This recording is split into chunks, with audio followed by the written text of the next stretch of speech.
Hey everybody, I hope your Friday is going well. Mine is pretty nice. I missed last week's video because some things happened, but that's okay. It's over with now and things are better.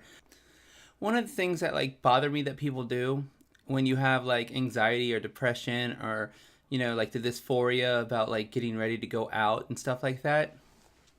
A lot of people, just say just get over it or just do it or just power through it, but that's not always necessarily possible.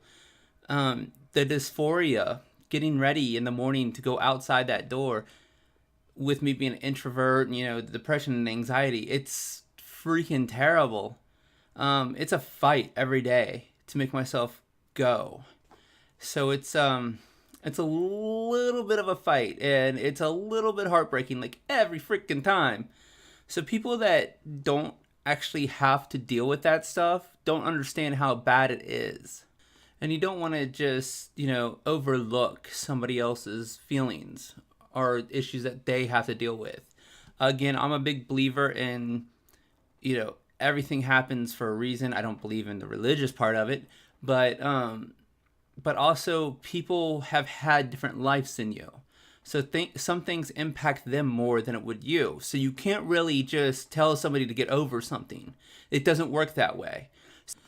Some people that are suffering through this, it's they have a battle, like an inner battle that's going on all the times. I know that's how I feel anyways. People that have had a close family and then had multiple people in that family pass away, their acceptance to loss would be different to somebody that, was finally 35 years old when they first lost somebody that they loved. Just like with me, and when I was in school, I don't know really how to describe it, but I was always there for people when they needed me, not when, I needed them. And I wasn't comfortable with myself. So I kind of had that self-hate. And I knew why there was so much struggle going on inside of me. It's because I wasn't happy with who I was. And I knew who I truly was, but I had no idea how to get there. So it was a constant battle with me, like every freaking day. And when you have those kind of stressors, it can affect you internally, externally, everything. Your mental health can be changed. And the fact that I already suffered through the depression and anxiety, probably because everything that happened when I was younger. So you take somebody like me that knew that they were unhappy with themselves, knew who they wanted to be, but they didn't know how to get there, was too afraid. That's in school, riding the bus or whatever, was picked on for being different. That kind of holds on to the person. Not that the person holds on to those memories. It's more like those memories haunt that person. Because I was battling with myself every day about being, strong and just facing it. And some of the things that happened was because I had so much self-doubt, self-hate, and all of that. It made me have depression. You know what I'm saying? It followed me into that direction. And then the anxiety about going out, because I've heard what people say.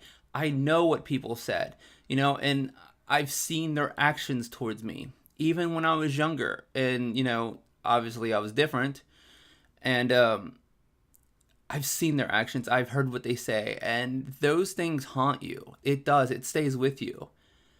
And then once you have the anxiety and depression, it's hard to kind of push those things away. Again, with my thought on self-confidence, self-esteem, it's kind of like a balloon, and the balloon's full of air, but every single time that you get knocked down a peg because, something's said or something happens or whatever, that balloon deflates a little bit. So your self-esteem goes away and away and away until it's just an empty balloon. And that's how I visualize it anyways. That's my theory on it. Also, there's many things that can help you out through this process, like having actually a support group or, supportive people in your life that are actually gonna, be there and listen. It's not always about, wanting to complain about something or try to start a fight or anything. It's more like I've been in those points where I just simply need somebody to listen to me. That's all I need to do is just have somebody just focus on me and just listen to me, treat me like I actually matter. Compared to, you're talking 5 words and then they interrupt with a contradiction to it or whatever they're feeling instead of taking the time to actually listen and take it in. That effect can, have a lot too, because I've dealt with that a lot where it was almost like people didn't have time to listen to what I was saying or my fears or, what I felt.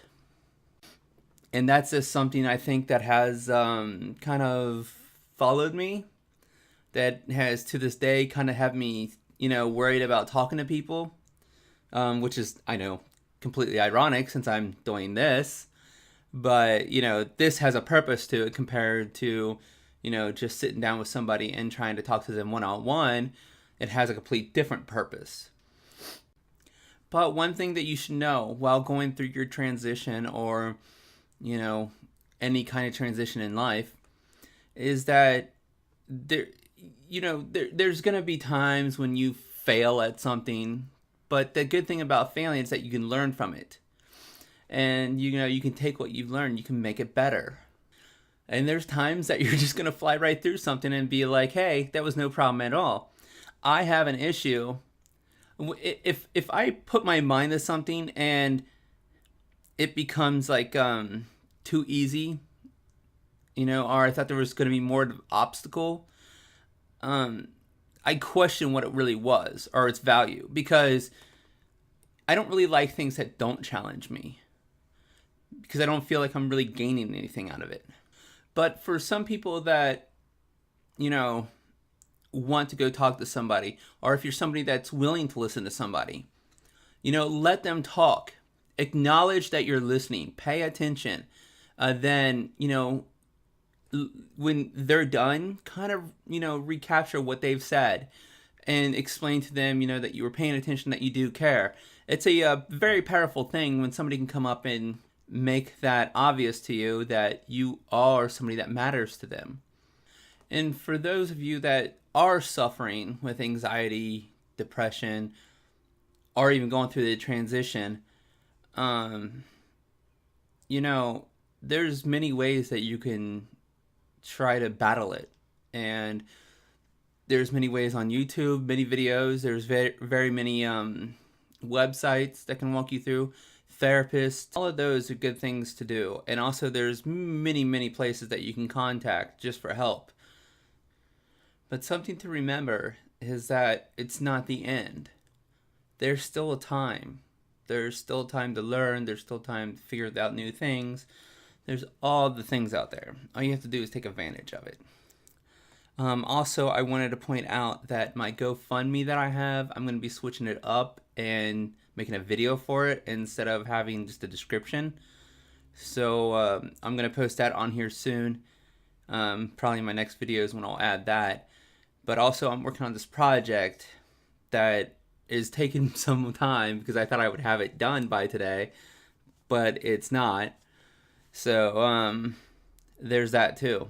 But anytime during the video that you see like little things pop up, can't remember which side it is, it might be that side, little bubbles, you can click on those to other videos, because they are like my video where I made a like a blooper reel, I guess you could say, like just a crazy clip thing.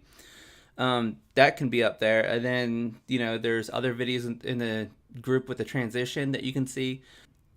And then at the end of the video, there'll be like a little subscription thing and another video suggestion, and you can click on those to either subscribe or go watch the other video. So those are good to go. And then also, don't forget to please subscribe, like, share, comment. It really, really helps me out. I've been, feeling pretty down lately, but I'm trying to keep myself going. Yeah, I guess I'll see you next time.